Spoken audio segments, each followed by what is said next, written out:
না?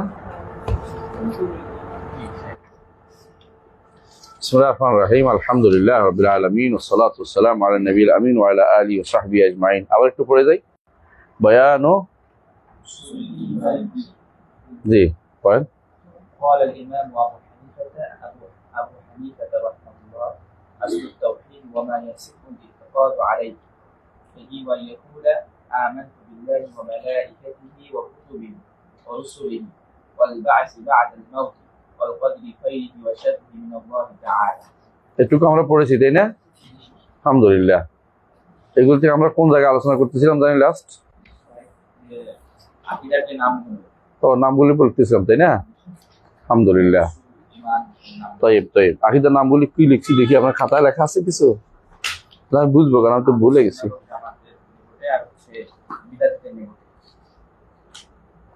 হ্যাঁ হ্যাঁ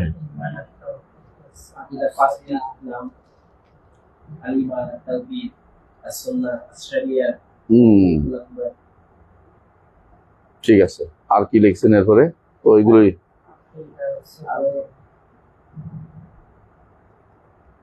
তাই আর নাই। এ পড়েছি নামের উপরে যে আমাদের যে বিদাতিদের 9টা পর্যন্ত এরকম লিখছিলেন নাম, অনেকগুলো নাম ছিল তাদের তাই না? তাহলে আমরা বেদাতের নামগুলো আপনি লেখেন নাই, অসুবিধা নেই, মনে রাখছেন আর কি। হ্যাঁ মনে রাখলে হইব। কি নাম বেদাতিদের? একটা নাম বলেন তো। হ্যাঁ ঠিক আছে, এগুলি বেদাতিদের। কেন বেদাতিদের জানেন? একটু বিসমিল্লাহির রহমানির রহিম যেটা বলছিলাম, যে বেদাতিরা একটা সাবজেক্ট বানাইতেছে, এটা আলাদা, এগুলি আলাদা একটা সাবজেক্ট। আমাদের নিকট এটা আমাদের ইমানিয়াতের অংশ, আর ওরা এটাকে একটা সাবজেক্ট বানিয়েছে, কালাম শাস্ত্র। কিন্তু আমাদের তো হচ্ছে ইমানিয়াতের অংশ, ইমান। আমাদের এটার নাম হচ্ছে ইমান, সুন্নাহ, তাওহীদ। এগুলো কোরআন সুন্নাহ ভিত্তিক। আর ওরা বানিয়েছে কালাম শাস্ত্র, হিকমত শাস্ত্র, দর্শন শাস্ত্র। ওইটা তো আমাদের এটা এক না, ওইটা আলাদা জিনিস, কিন্তু ওইটা একসাথে করতে চায়। কথা বলছে, সবাই চায় তার মাবদা, তার নীতি আপনাকে শিক্ষা দিতে। এই জন্য তারা বিভিন্ন প্রতিষ্ঠান খুলেছে। আমরা আপনাদেরকে আগেও বলেছি এটা, প্রতিটি মানুষ চাচ্ছে তার মতো করে ইসলামের ব্যাখ্যাটা দিতে, ইসলামের ব্যাখ্যা তার মতো করে দিতে চায়। এটা ভয়াবহ বিষয়। ইসলামের ব্যাখ্যা দিতে হবে কোরআন সুন্নাহ থেকে, কোরআন সুন্নাহ থেকে। তো ইসলামের ব্যাখ্যা যদি কোরআন সুন্নাহ থেকে দেন, তাহলে আপনি কি ভাবেন ইসলাম হচ্ছে? যেমন ইসলাম কাকে বলে?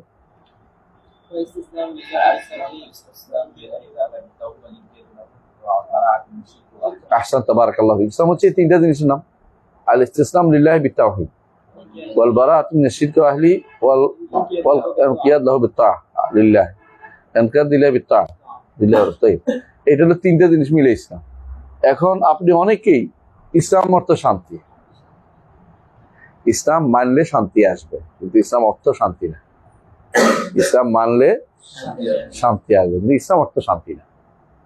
ইসলাম মানলে শান্তি আসবে, কারণ ইসলাম সিন থেকে আসলে যেহেতু শান্তি একবার আসবেই, কিন্তু আপনি ইসলাম না মেনে শান্তি পাবেন না। ইসলাম অর্থ শান্তি এটা বলে শান্তির ইসলাম বানাই ফেলবেন, এটা ঠিক না। যে কোনো শান্তি ইসলাম না। ইসলামের মধ্যে যে শান্তি, সেটা আপনি মানার মধ্যে আসবে।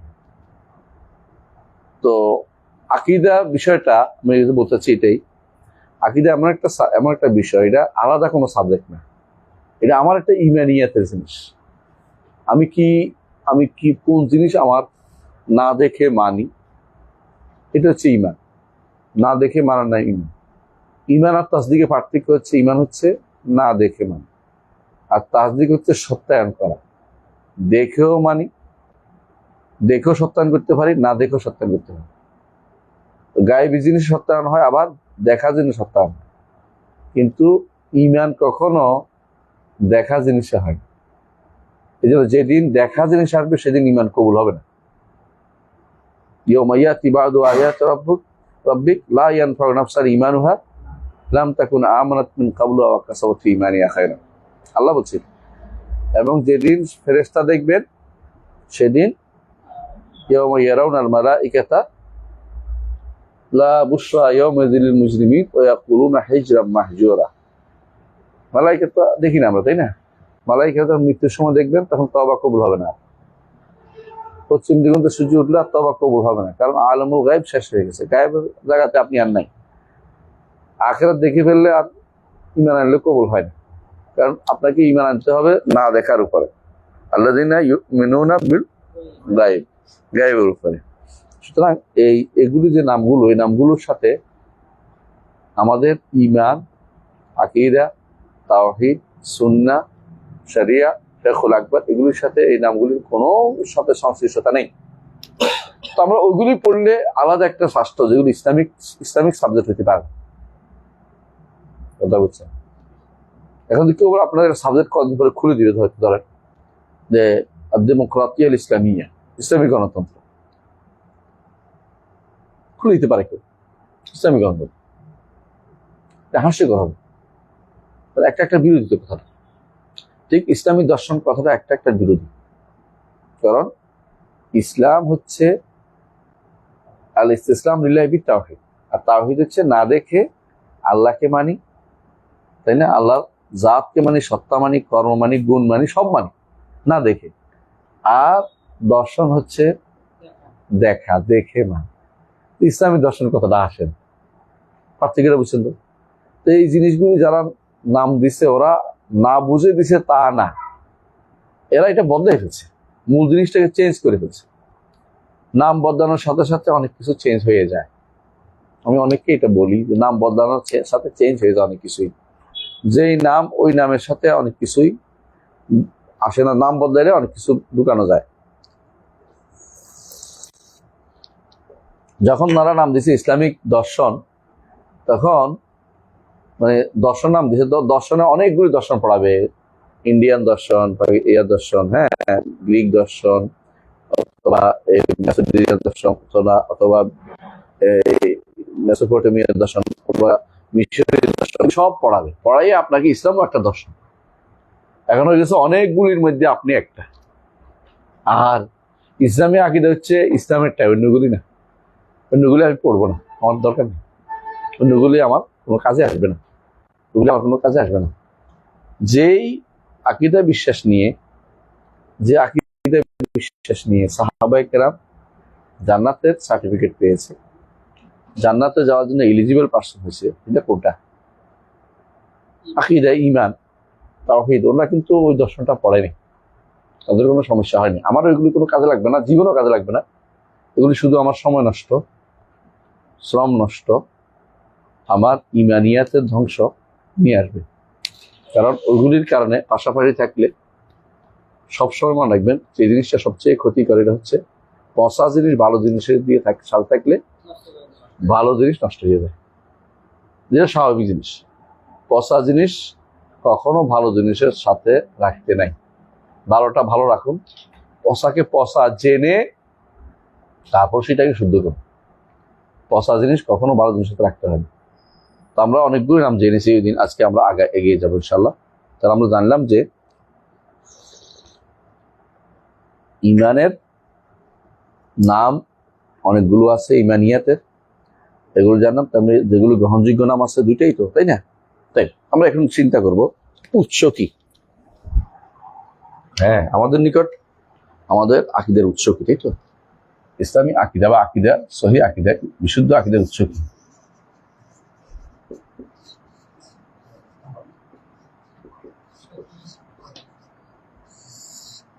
বিশুদ্ধ আকীদার উৎসটা কি? কালি চাপ দিয়ে রাখছি, দিকে আসে কিনা? এটা ভালো আছে, আসতেছে ইনশাআল্লাহ। ইসলামী আকীদার উৎস কি? ইসলামী আকীদার উৎস হচ্ছে 1 নম্বরে হচ্ছে আল ওয়াহী। ইসলামী আকীদার উৎস হচ্ছে কি? আল ওয়াহী। ইসলামী আকীদার উৎস একটাই, এটা হচ্ছে কি? ওয়াহী। ওয়াহী ছাড়া আর কোনো উৎস নাই। ইসলামী আকীদার উৎস কি? ওয়াহী, আর কোনো উৎস নাই। ওয়াহীর দুইটা ভাগ আছে, এটা হচ্ছে কি? আল মাতলু অথবা কি গায়রুল মাতলু। মানে কি? মানে যা তিলাওয়াত করা যায় না, কোরআন এবং সুন্নাহ। ইসলামী এই কোরআন সুন্নাহ মিলে একটাই, এটা হচ্ছে ওয়াহি। যতক্ষণ পর্যন্ত এই ব্যাপারে আপনি কোরআন সুন্নাহকে ওয়াহি না মানবেন, অতক্ষণ পর্যন্ত আপনি সহি আকীদা ও মানহাজের ধারা পেতে পারবেন না, আপনি ইসলামে প্রবেশ করতে পারেন নাই। কোরআন এবং সুন্নাহ দুটোই ওয়াহি, দুটোই ওয়াহি। এবং আপনার আকীদা আসবে কোত্থেকে? ওয়াহি থেকে, আল ওয়াহি, তাই না? এটা আসছে মাশাআল্লাহ। এক নম্বর হচ্ছে আল ওয়াহি। ওয়াহিতে দুইটা অংশ কি? আল কোরআন, একটা কি? as-সুন্নাহ, তাই তো? এখন আমি শুনবো আমাদের কোরআনের কি বৈশিষ্ট্য, পার্থক্য এখানে হয়ে যায়। আমাদের কোরআনের বৈশিষ্ট্য, এক নম্বর বৈশিষ্ট্য হচ্ছে আল কোরআন কালামুল্লাহ, কোরআন কি? আল্লাহর বাণী। দুই নম্বর বৈশিষ্ট্য হচ্ছে গায়রু মাখলুক, অসৃষ্ট, সৃষ্ট না। তিন নম্বর হচ্ছে মুনাজ্জালুন মিনাল্লাহ। চার নম্বর হচ্ছে তাকাল্লামাল্লাহু বিহি। পাঁচ নম্বর হচ্ছে মিনহু বাদা ওয়া ইলাইহি ইয়াউদ, তার কাছ থেকে আসছে আবার তার কাছে ফিরে যাবে। বুঝলেন কথাটা? তার কাছ থেকে আসছে, অন্য কারোর কাছ থেকে আসে নাই। জিবরিল আমিন কোরআন কার কাছ থেকে আনছে? আল্লাহর কাছ থেকে শুনে প্রত্যেকটা জিনিস আনছে। এমন নয় যে বাছাই করে আনছে লৌহ মাহফুজ থেকে, এটা বলে ইমান দেবে না, ইমান থেকে। এমন নয় যে এমন নয় যে বাইতুল ইজ্জত থেকে বাছাই করে আনছে, এটা বলা যাবে না। তাহলে কি বলতে হবে? আল্লাহর কাছ থেকে শুনে ওয়াহিটা নিয়ে আসছে, আল্লাহর কাছ থেকে শুনে তিনি ওয়াহিটা নিয়ে আসছেন। কথা বুঝছেন? তাহলে যেটা বলছিলাম যে কয়টা হলো? 6টা, তাই না? 5টা হয়েছে। 6 নম্বর হচ্ছে কালামুল্লাহ, আল্লাহর বাণী, হারফুন ওয়া সাউতুন। আল্লাহর বাণীর কি আছে? আওয়াজ এবং বর্ণ আছে। আল্লাহর বাণীর আওয়াজ আছে, আর কি আছে? বর্ণ আছে। 7 নম্বর হচ্ছে আল্লাহর বাণী মুআজিজ, অপারগ করে দেয়। 8 নম্বর মাতলুন, তেলাওয়াত করা হয়। 9 নম্বর আল্লাহর বাণী, বলেন কি বলবেন দেখি? আমি চা খাই লই, তাও বলবো। কি বলেন আল্লাহর বাণী সম্পর্কে কি বলবেন? শেষ হয় নাই, শেষ করতেছি একটু পরে।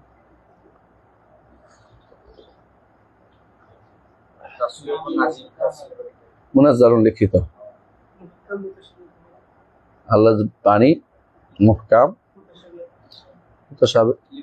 এর চেয়ে বড় বলতে হবে আল্লাহর বাণীটা কি? মুতাওয়াতির, তাই না?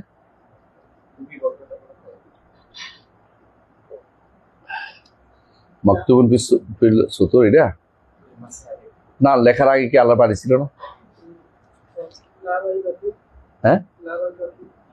লা রাইবা ফিতে কোনো সন্দেহ নেই, এটা বলা, এটা তো এটা একক বৈশিষ্ট্য না তো।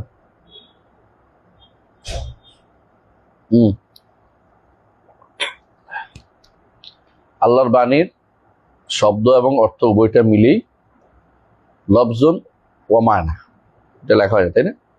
তো 9 নম্বর হচ্ছে কি? লফজ ও মানা, মুশতামালুন আলা লফজে ওয়াল মানা। লফজ এবং মানা দুইটাই দেখতে হবে, আল্লাহর বাণী আরবি ভাষায়, এটা লেখা হয়নি। 10 নম্বর হচ্ছে আল্লাহর বাণী, এটা আরবি ভাষায়। আল্লাহর বাণী আরো আছে, কিন্তু আমাদের কোরআন আরবি ভাষায়, অন্য ভাষাতেও আছে। তাহলে আমরা আরো দুইটা যোগ করতে পারি। একটা হলো কি? أعلم. মুস্তামালুন আলা লফজ ওয়াল মানা, মানে শুধু লফজ না, আবার শুধু মানাও না, বুঝছেন নি? আল লফজ ওয়াল মানা। 10 নম্বর কি বলছি? হ্যাঁ, আল কালামুল আরবি। কেমন? তাই আমরা অনেকগুলো বললাম। কেন বললাম একটু পরে বুঝবেন, কেন এগুলি উল্লেখ করছি একটু পরে বুঝবেন। আমাদের দ্বিতীয় মাসদার হচ্ছে, দ্বিতীয় উৎস বা যেটা ওয়াহিদ, দ্বিতীয় অংশ কি? সুন্নাহ। সুন্নাহর কিছু বৈশিষ্ট্য উল্লেখ করি। 1 নম্বর বৈশিষ্ট্য হচ্ছে সুন্নাহ ওয়াহি। নিঃসন্দেহে কালাম ওয়াহি, কিন্তু ওয়াহি। সুন্নাহ কি? ওয়াহি। 2 নম্বর হচ্ছে মানাহু মিন আল্লাহ ওয়াল লাফজু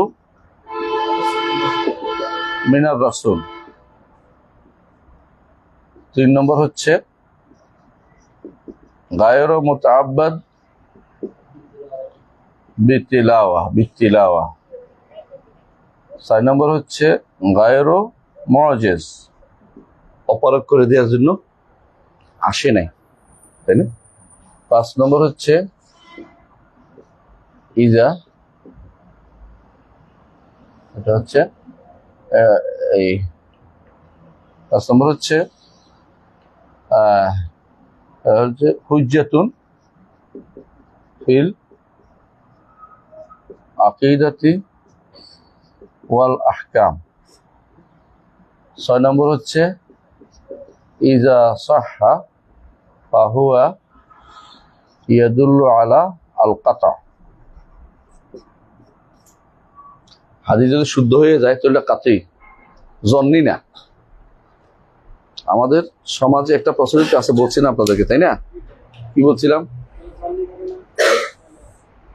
কাতই ধারণা। তারা মনে করে, তারা প্রথম দার্সে আপনাকে শিখাবে যে হাদিস যে সমস্ত যিনি দলিল নেওয়া হয়, দলিলগুলি জন্নীয় সুবুত, কাতইয়ুদ দালালা, অথবা জন্নীয় সুবুত জন্নীয়ুদ দালালা, অথবা কাতইয়ুদ সুবুত জন্নীয়ুদ দালালা, অথবা কাতইয়ুদ সুবুত কাতইয়ুদ দালালা। 4 ভাগ করে দেয় সবসময়। এই 4 ভাগটা হচ্ছে বিভ্রান্তিকর। 4 ভাগ বুঝেননি? কোনো কিছু অকাট্যভাবে সাব্যস্ত আর সেটার দাবিও অকাট্য, এটা কি হবে? কাতইয়ুদ সুবুত কাতইয়ুদ দালালা। এটার উদাহরণ দেয় তারা কোরআন আর ইস্তেদলাল হচ্ছে খাস। কোরআন বলছে 3, কোরআন বলছে আল হাজ্জু আশহুরুম মালুমাত, 3 বলে নাই, কয়টা মাস হচ্ছে, অনেকগুলো হতে পারে। তুমি যেখানে বলছে ওয়াল মুতাল্লাকাতু ইয়াতারাব্বাসনা বিআনফুসিহিন্না সালাসাতা কুরু, তো কোরআন আয়াত এটা কি জন্নীয় সুবুত না? বুঝেন কিনা? বুঝেন নাই? আসলে বুঝেন নাই? আচ্ছা আমি বলি, একটা কথা বুঝতে পারবেন। আমি এখানে এসেছি, এই সংবাদটা কাতই না, অকাট্য না, যেটা আমার সামনে আছে, অকাট্য না? হ্যাঁ, তো আমি চা খেয়েছি, এটা কাতই না, অকাট্য, কারণ দেখা বাকি রয়েছে, শেষ করিনি, অথবা আপনি দেখেন না, ওখানে বসছেন। তাহলে কিছু জিনিস আছে অকাট্যভাবে আসলেও কিন্তু এইটা প্রমাণ করে না যে কাজটা হয়েছে। এখানে ধর একজন একটা গ্লাস ভাঙিয়ে গেছে, এখন আপনি বলেন যে এখানে তো শোয়েব সাহেব ঢুকছিলেন, তার ঢুকাটা অকাট্য, কিন্তু গ্লাস ভাঙাটা অকাট্য না। কথা বুঝেন নাই? তো আরেকটা আছে যে এখানে হাত পাওয়া গেছে, যে গ্লাসটা ভাঙছে, তার হাত ধরে দিচ্ছে, এটা কার হাত? এটার চিহ্ন শোয়েব সাহেবের। তাহলে কাতই ভাবে প্রমাণিত হলো এটা ভাঙছে, কিন্তু উনি এখানে ঢুকছেন কিনা নাকি ভাঙ্গিয়ে আনে থুয়ে দিচ্ছেন, এটা কেন জানেন? আমি বুঝতে চাচ্ছি এটাই। আর কোরআন এবং সুন্নাহর যে ভাষ্যগুলো আছে, এই ভাষ্যগুলো কোনটা অকাট্যভাবে আল্লাহ মানে প্রমাণ করে যেটা অকাট্য বাণী। যেমন কি তারা বলে কোরআন অকাট্য বাণী, বুঝলেন? শুনলেন? আর কি বলে? শুধু মুতাওয়াতির অকাট্য বাণী। তারা কোরআন এবং মুতাওয়াতির হাদিস ছাড়া আর কিছুকে অকাট্য জিনিস সাব্যস্ত করে মনে করে না, এই জন্য ফরজ সাব্যস্ত হয় না তাদের কাছে, জন্নি দিয়া ফরজ সাব্যস্ত হয় না ওদের কাছে, এই জন্য ওয়াজিব বানাইছে মাঝখানে। এটা একটা বিভ্রান্তিকর তথ্য, বুঝলেন না কথাটা? তো আরেকটা আছে, জিনিসটা অকাট্য, কিন্তু অকাট্য হইলো চাওয়াটা অকাট্য না। যেমন কোরআন কারীমের প্রত্যেকটা আয়াত অকাট্য, কিন্তু এটা যা দাবি করতেছে এটা ব্যাখ্যা, এটা অকাট্য না। কেন? এটা তো এক একজনে এক এক রকমের ব্যাখ্যা করেছে, এক এক রকম একটা ব্যাখ্যা করেছে না। তাফসীর তো কয়েক রকম আছে না, একটা আয়াতে 3-4টা তাফসীর আছে না। তো বোঝা গেল যে এটা অকাট্য জায়গায় আসে না। কিন্তু ধরেন কোরআনে কোথাও কোথাও 3 বলছে, 3 যেটা বলছে এটা কিন্তু সবাই একমত, 3-ই। কোথাও বলছে 10, যেমন তিলকে আশাতুন কামিলা, এটা 9 আর হবে না। তো এটা কোরআন আয়াত অকাট্য, 10 বুঝাইছে যে এটা অকাট্য, কথা বুঝছেন? তো আবার বলছে দেখেন, তোমরা খাওয়াও মিন আওসাতে মা তুতিমুন আহলিকুম, কোরআন আল্লাহ বলছেন এটা তোমাদের পরিবারকে যে মধ্যম মানের খাবার খাওয়া, এটা খাওয়াবে তোমার মানুষদেরকে, তাই না? এতে করে আমরা একটা জিনিস পাইলাম যে কোরআনের এই অর্ডারটা অকাট্য, কিন্তু মধ্যম মান নির্ধারণ করতে গিয়ে আমি এক এক দেশের মধ্যম মান এক এক রকম,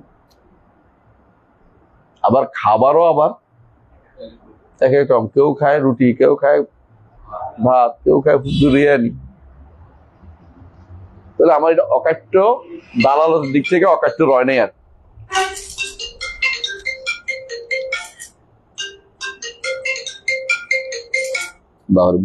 বন্ধ নেই তো, দালাল দিকে আর অকাট্য থাকে নাই, এটা নির্ধারণ করতে পারতেছে। তাহলে বোঝা গেল কখনো কখনো দালালত মানে যেটা বুঝাচ্ছে ওইটা অকাট্য নাই, কিন্তু জিনিসটা অকাট্য, কথাটা অকাট্য, কিন্তু যেটা বুঝাচ্ছিলেন আমি আপনাকে ডাকছি এটা অকাট্য, কিন্তু কি বলছি এটা বুঝাইতে পারিনি, কি বলতে মানে বুঝাইতে পারিনি আপনাকে, কিন্তু ডাকছি দিলে অকাট্য। আবার কখনো কখনো অকাট্য দিয়ে সাব্যস্ত, মানে একেবারে কাতারি যে বলে এটাকে, কিন্তু যেটা বলছে এটা কাতারি, এটাও কাতারি। যেমন আল্লাহর কালাম 3 বুঝাইছে, কখনো আল্লাহর কালাম অকাট্য বুঝাচ্ছে, বুঝুন তো? তাহলে আল্লাহর কালাম সবসময় অকাট্য ওদের নিকট মানলাম, কিন্তু দালালত কখনো জন্নি হয়, কখনো কাতরি হয়, চাওয়াটা। হাদিসের ক্ষেত্রে তারা মতবাদেরকে এই পর্যায়ে রাখছে যে কাতরি হবে, কিন্তু দালালত বা চাওয়াটা জন্নি হইতে পারে, কাতরি হইতে পারে। এরপরে বাকি রইল আর 2টা জিনিসটা কি, অকাট্য নয়, জন্নি ও দালাল, জন্নি ও সুবুত, যা এটা জন প্রবল ধারণা রাখে যে হতে পারে, মেবি হতে পারে যে এটা শুদ্ধ হতে পারে। দেখছেন কেমন চালাকে লাগাইছে। সুতরাং এইটা দিয়ে অকাট্য সাব্যস্ত হবে না, মানে ফরজ সাব্যস্ত হচ্ছে না ওদের দিকে। আরেকটা বানাইছে যে এমনিতেই অকাট্য না, আবার চাওয়াটাও অকাট্য না, জন্নীয় সুবুত, জন্নীয় দালাল, বুঝছেন? আবার তাহলে 4টে হলো না?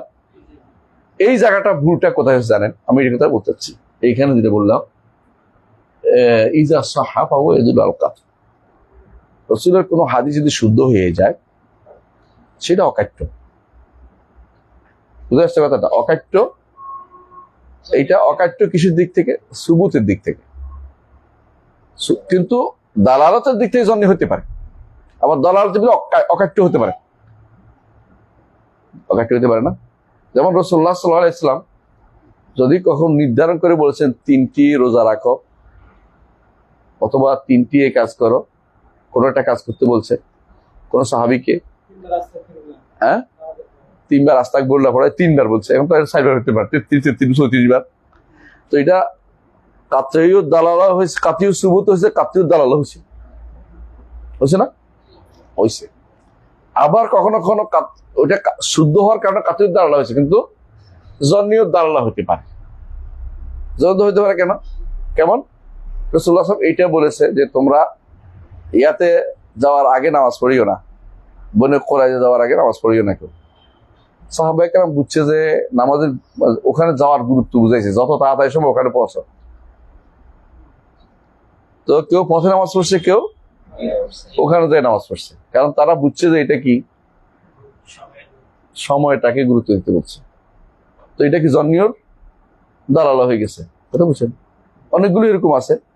তাহলে বোঝা গেল কোরআনও কাতরিয়ত দালালা হয় আর হাদিসও কাতরিয়ত দালালা। কোরআনও জন্নিয় সুবুত, সরি, কোরআন কাতরিয়ত দালালা, হাদিসও কাতরিয়ত দালালা। কোরআন তো কাতরিয় সুবুতেই, কিন্তু হাদিসও কাতরিয় সুবুত।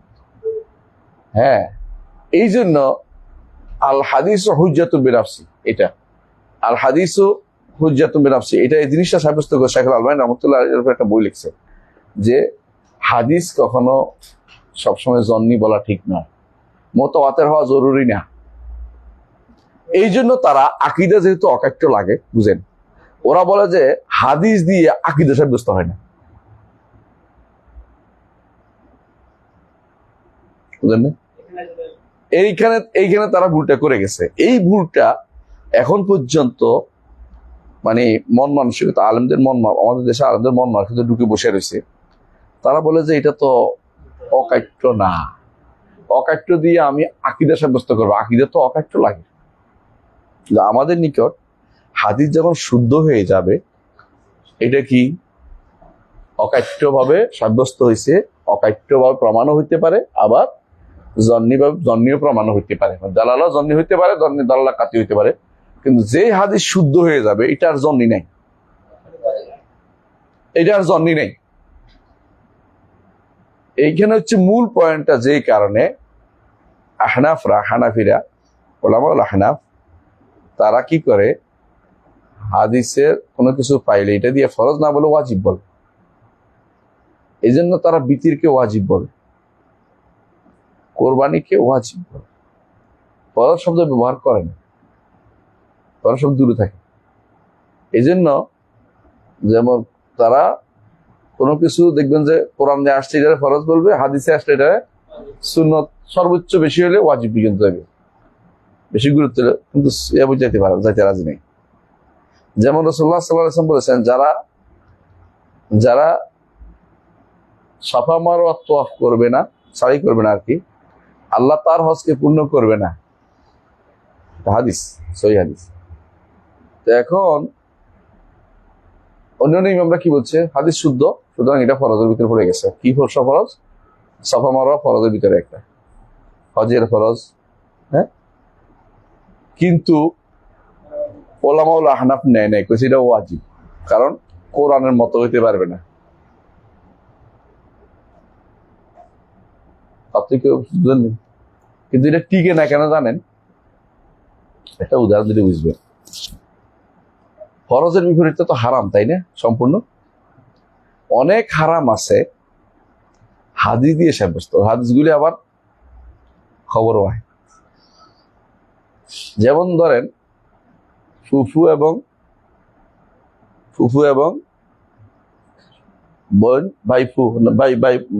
ভাইয়ের মেয়ে, তাই না? একসাথে বিয়ে করা যায় না, খালা বোনজি একসাথে বিয়ে করা যায় না।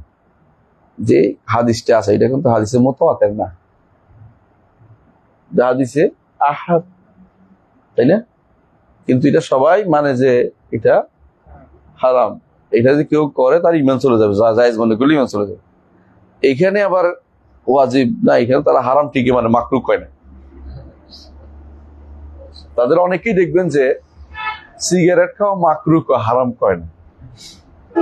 কেন কয় না? কোরআনে আসে নাই। কোরআন নিষেধ করলে হারাম করতো, কোরআন নিষেধ করছে কিসের হারাম করছে? মদ বা এটা ওইটা, তো এটা তো কোরআনে নেই, তো এটা কি মাকরুহ তাহরিম, কিন্তু হারাম বলবে না। তাহলে এই হিসাবে ইয়াবারে হারাম বলতে পারে না,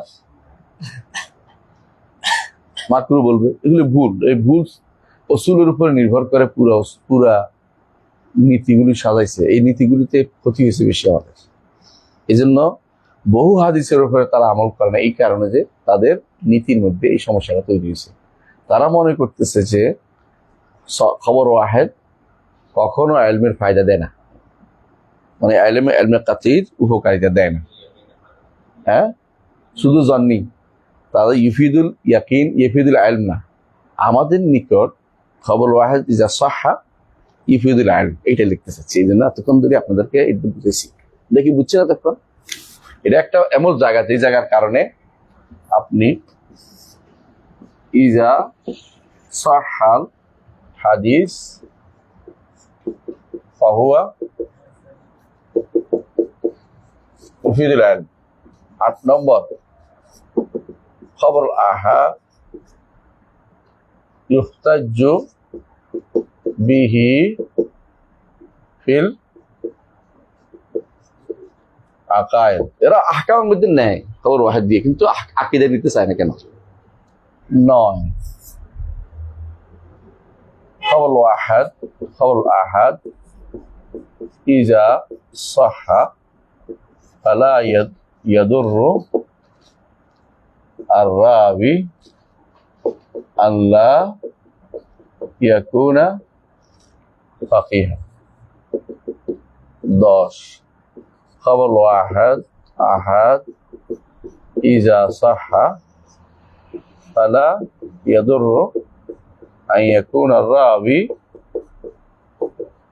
কাদ আমিলা বিখিলাফিহি। এটা বুঝেন কিনা? বুঝাই দিচ্ছি আপনাদেরকে। ওলামাউল আহনাফ বা আশারি মাতুরিদিরা এই সবাই একই অবস্থা। তারা বলে যে খবর ওয়াহিদ যদি কোনো বর্ণনাকারী যদি কোনো তার বর্ণনার বিরুদ্ধে আমল করে, বোঝা গেল এটা গ্রহণযোগ্য না, সহিহ হইল। বুঝছেন? এই জন্য তারা কি করে, ওলি ব্যতীত বিয়ে বৈধ বলে। কেন বলে? কারণ তারা বলে, এটা যদিও শুদ্ধ না, যে আয়েশা রাদিয়াল্লাহু আনহা তিনি কি করেছেন,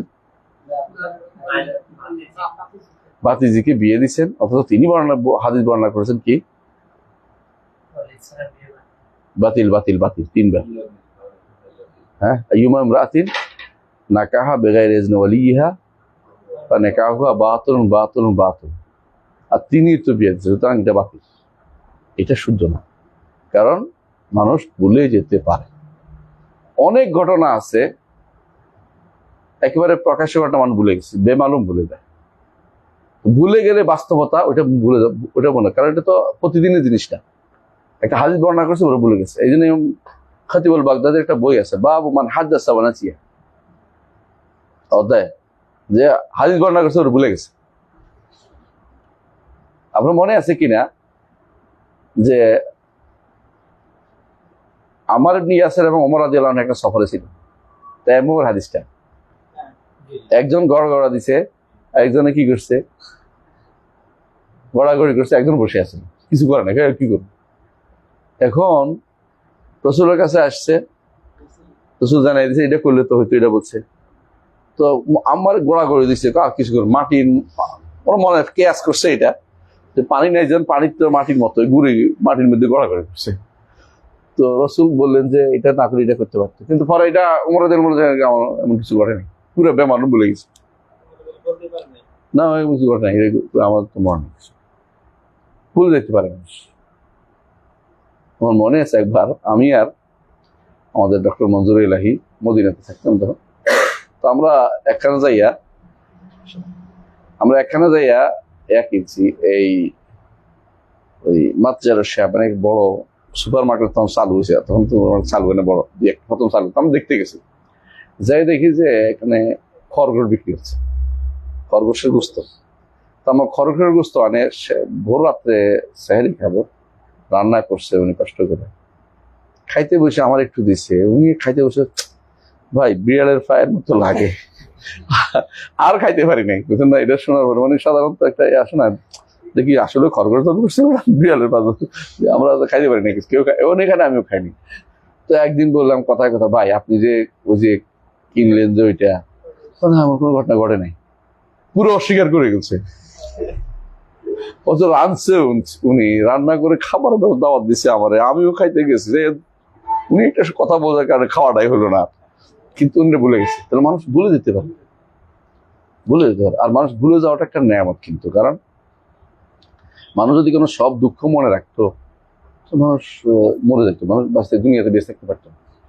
আল্লাহ একটা বড় নেয়ামত হচ্ছে কিছু জিনিস আল্লাহ ভুলে দেয়, এবং ঘুমের কারণে অনেকটা ভুলে যায়। কিন্তু এগুলো আমাদের মাথা জাম হয়ে গেছে, আপনি একটা ঘুম দেন, ফ্রেশ হয়ে যাবে। তো আল্লাহ তাআলা আপনাকে ঘুমের মাধ্যমে একটা ছোটখাটো মৃত্যু দিয়ে আগেরগুলিকে ক্যাচ আপ করে দেয়। তো এই জন্য বলতেছিলাম যে ভুলে গেলেই যে এটা বাতিল হয়ে গেছে, কথাটা এটা না। কিন্তু ওলামাউল আহনাফ সহ যারা আহলুল কালাম, ওরা বলে যে হাদিস এই কারণে নেওয়া যাবে না, একটা কারণ দেখাইলো তারা। বুঝে আসছে কথাটা? এগুলি আসলে কোনোভাবেই গ্রহণযোগ্য বক্তব্য না। বুঝে আসছে কথাটা? তো আমাদের নিকট হাদিস, এগুলি হাদিস যদি শুদ্ধ হয়ে যায়, কারণ হাদিসের শুদ্ধের মানদণ্ডটা অত্যন্ত উঁচু মানের, যেই মানদণ্ডে টিকে গেছে মানে হচ্ছে এটার আর কোন রকমের সন্দেহ করার কোনো কিছু নাই, এটা একটা অকাট্য জিনিস। এই জন্য আমরা উদাহরণ দেই সব সময় যে হাদিস যে শুদ্ধ, রাসূলুল্লাহ সাল্লাল্লাহু আলাইহি ওয়াসাল্লাম একজনকে পাঠাতেন, কার কাছে? বিভিন্ন রাজন্যবর্গের কাছে চিঠি নিয়ে পাঠাতেন। এটা বলেন নাই যে তোমার 2-4 জন না গেলে তবে মানবে না, কারণ এটা তো অকাট্য কথা না, এগুলো বলে নাই। রাসূলুল্লাহ সাল্লাল্লাহু আলাইহি ওয়াসাল্লামের সাথে সালাত আদায় করছে একজন, আয়েশা বলছে দেখছে যে মসজিদে বনি সালামার মধ্যে, যেটা এখন মসজিদ কিবলাতাইন নামে, এরা নামাজ পড়তেছে এখনো বাইতুল মাকদিস দিকে ফিরে, মানে এদিকে ফিরে নামাজ পড়তেছে, আর কাবা হচ্ছে এদিকে, উল্টা না, এখন না, তখন আর কি। তো তিনি তো জানতো, তখন তো টেলিফোন ছিল না, বুঝেন না কথাটা। আচ্ছা বলছে আমি সাক্ষ্য দিচ্ছি, নামাজের মধ্যে ছিল, আমি সাক্ষ্য দিচ্ছি আমি মসজিদ রাসূলুল্লাহ সাল্লাল্লাহু আলাইহি ওয়াসাল্লামের সাথে নামাজ পড়ছি কাবার দিকে ফিরে। একথা শোনার পরে সঙ্গে সঙ্গে সালাতের মধ্যেই তারা কি করছে, একেবারে পুরো ডিগ্রি ঘুরে গেছে, 180 ডিগ্রি না, 180 ডিগ্রি অ্যাঙ্গেল ঘুরে, উত্তর থেকে দক্ষিণে চলে গেছে। ইমাম সাহেব ঘুরে দক্ষিণে চলে গেছে, আর মুসল্লি পুরুষরা দ্বিতীয় রাকাতে গেছে, মেয়েরা আর বাচ্চারা তৃতীয় রাকাতে, মেয়েরা চতুর্থ রাকাতে। এত কিছু করে ফেললো কি জন্য? একটা খবরের কারণে। খবরটা অকাট্য ছিল যে শুদ্ধ, যেহেতু আশহাদু সাক্ষী দিচ্ছে নবী রাসূলের, এটা রাসূলের লোক আসে, সাহাবী এসে, তাহলে বোঝা গেল বিশ্বস্ত হয়ে গেলে হাদিস যদি সাব্যস্ত হয়ে যায়, এখানে সন্দেহ করার কোনো কিছু থাকার মানে উচিত না। হয় আপনাকে হাদিস শুদ্ধ হোক বা অশুদ্ধ চিন্তা করবেন, কারণ মোতাওয়াতের হাদিস খুঁজবেন কোথায়? পাবেন কয়টা? মোতাওয়াতের 2 প্রকার, একটা মোতাওয়াতের লফজি, একটা মোতাওয়াতের মানবী। মোতাওয়াতের লফজি খুব কম, মোতাওয়াতের মানবী অনেক আছে, কিন্তু তাই থাকলেও মোতাওয়াতের মানবী শর্ত করা জরুরি না, কারণ সব সময় সবকিছু কি নাই, সবাই উপস্থিত থাকতো না। যেটা দরকার এটা বলতো মানুষের, অনেকে জানে, অনেকে উচ্চারণ করে নাই, বলে নাই বলে যেটা মানে এটা হাদিস অন্যরা জানতো না তাও না, অনেক হাদিস পরবর্তীরা বর্ণনা করেছে, আগে সবাই জানে এই জন্য বর্ণনা করেন। আপনাদের মনে আছে একদিনের ঘটনা, একবার ওমর রাদিয়াল্লাহু আনহু কার কাছে আসছেন, এক সাহাবীর বাড়িতে আসছেন, এসে বললেন যে আসসালামু আলাইকুম, আসসালাম 3 বার বলছেন, কিন্তু দরজা খুলতে দেরি করছে, তো দেরি করার কারণে চলে যাচ্ছেন। হ্যাঁ, তো বললেন যে তুমি চলে যাচ্ছ কেন? না, সাহাবী আসছে আমার বাড়িতে, উঠে হয়েছে আমার, তো চলে যাচ্ছ কেন? বলে রাসূলুল্লাহ সাল্লাল্লাহু আলাইহি ওয়াসাল্লাম বলেছেন কেউ যদি কোনো 3 বার সালাম দেয়, জবাব না দেয়, চলে যেতে বলছে। এটা হাদিস বা হাদিস আমি জানি না, তাই না? হ্যাঁ, তো বলছে কে জানে, তোমাদের সাক্ষী নিয়ে আসো, সত্যি হাদিস বা হাদিস। তো তিনি দৌড়াইছে, সাক্ষী না এলে ওমরের খবর আছে, যাই দেখে যে আনসাররা বসে রয়েছে। তো বলছে আমার কে সাক্ষী, কে জানে? হয় আমরা সবাই জানি। কে সাক্ষ্য দিব? কে ছোটটা যাও, তুই যে সাক্ষী দিয়েছ, আমরা সবাই জানি, আমরা সবাই যাওয়া লাগে না। উমরের কাছে গায়েব থাকতে পারে, কিন্তু সবাই জানে আনসাররা। আবু সাইদ খুদরি রাদিয়াল্লাহু আনহু সবচেয়ে বয়সে কম ছিলেন, তাকে পাঠাইছে, তিনি যে সাক্ষী দিয়েছে, আমি একটু শুনছি, আমি একটু শুনছি। তো উমর হাদিস শুনে নাই, তাই বলে কি উমর হাদিস বাদ যাবে নাকি? না, আসলে কোনো কিছু আসে না, কিন্তু এটা অকাট্য হয়েছে নাকি? 2 জনের দ্বারা তো আর 2 জনে গেলে তো হয় না, খবর ওয়াহেদ কাতলি হয়ে যায় না। কারণ কাতলি হইতে হলে, মোতাওয়াতির হলে এত গোষ্ঠী, এত জনে বর্ণনা করতে হবে যে অসংখ্য, এটা অগণিত লোক, এটা তো আর হয় না 3 জন, 4 জন, 10 জন, 5-6 জন করলেও হবে না, তাই না? তাহলে অকাট্য হওয়ার শর্তটা এই কারণের জন্য না। অকাট্য যেটা বলছি, এটা হাদিসের বোঝানোর জন্য যে কত জনে বর্ণনা করছে, এটা মান দেখানোর জন্য। এই নয় যে অকাট্য হলে নিব, মানে মোতাওয়াতির হলে নিব, আহাদ হলে নিব না, এটার জন্য কিন্তু এই ভাগটা করা হয় নাই। কিন্তু পরবর্তীতে এটাই ভাগ করছে যে মুতাওয়াতির হলে অকাট্য হবে, আহাদ হলে অকাট্য হবে না। এটা সত্য না। এটা হচ্ছে যারাই এটা করেছে তারা মুতাআসসির বে ইলমিল কালাম, ইলমুল কালাম শাস্ত্র দিয়ে মুতাআসসির প্রভাবিত। কারণ তারা মনে করে একজনের খবর আর সবার অনেকের খবর এক জিনিস এটা বুঝতে, কিন্তু না, যদি একজনের খবর শুদ্ধ হয় এটা গ্রহণযোগ্য। আমরাও বলি না যে এই খবর যিনি দিয়েছেন তিনি সেরা ব্যক্তিত্ব, এখানে সন্দেহ করার কোনো সুযোগ নেই। আবার কখনো অনেকে বললেও বলি যে এটা যতজনে বলুক না কেন বাস্তবে এটা ঘটেনি। এখন ধরেন অনেকেই বলতেছে অমুক প্রধানমন্ত্রী বিদেশে পালাই গেছে, উনি মরে গেছে, কিন্তু আমরা বিশ্বাস করতেছি না আর কি, বুঝলেন না কথাটা। আবার এটাও বলবো যে অমুক খানে যিনি আছে একজনে বলছে হক সূত্রটা শুদ্ধ হয়, তাহলে এটা কি হবে, উৎসটা শুদ্ধ হলে এটা কি হবে, হক কথা হবে। এই জন্য আমাদের কাছে সংবাদ শুদ্ধ হওয়ার বলছি না, প্রথম দিন কি বলছি, দুইটাই সংবাদ শুদ্ধ হওয়ার মানদণ্ড হচ্ছে দুইটা। একটা হচ্ছে কি উৎস শুদ্ধ হতে হবে, আর একটা হলো বাহকরা শুদ্ধ হতে হবে। যে কোনো সংবাদ পড়াই নেই, সংবাদ শুদ্ধ হওয়া, যে কোনো সংবাদ শুদ্ধ হওয়া, সংবাদ না, আকীদা তো সংবাদ,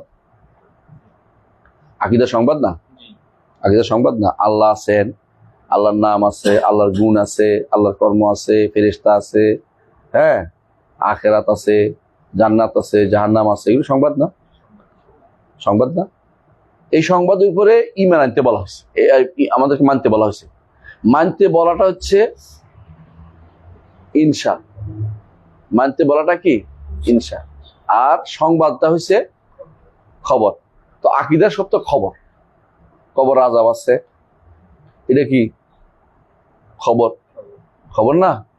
আর মানতে হচ্ছে যে যে আমরা মুখে বলতে হবে হ্যাঁ কবর আযাব হক, আযাবুল কবর হক বলতে হবে।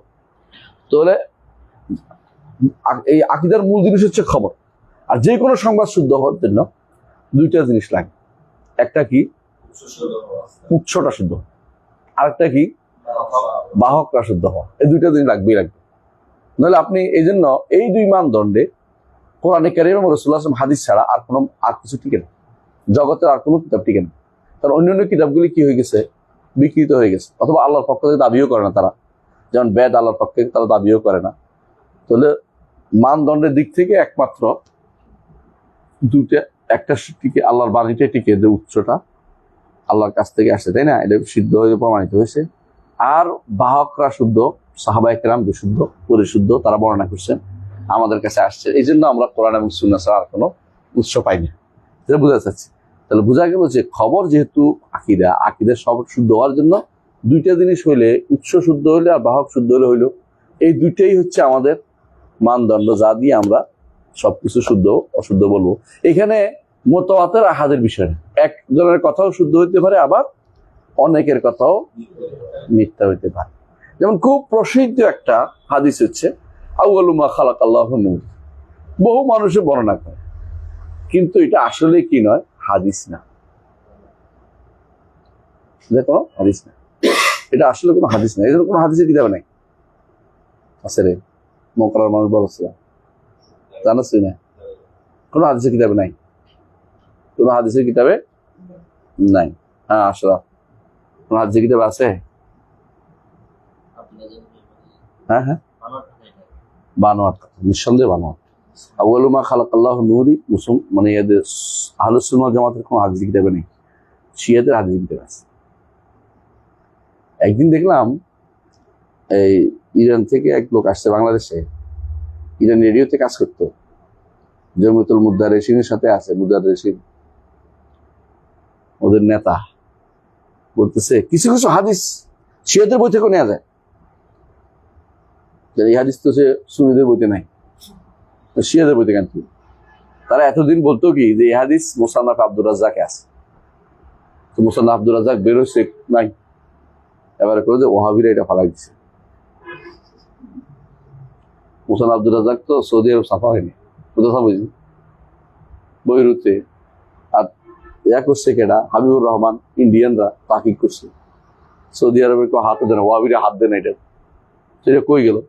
শেষে কয় যে এটা মুসান্নাফে না, আব্দুর রাজ্জাকের আরেকটা তাফসির আছে, তাফসিরের মধ্যে আছে, কয়দিন পরে তাফসির বেরোচ্ছে, এটা নাই, এবারে করতেছে ওয়াহাবিরা ফালাই দিছে।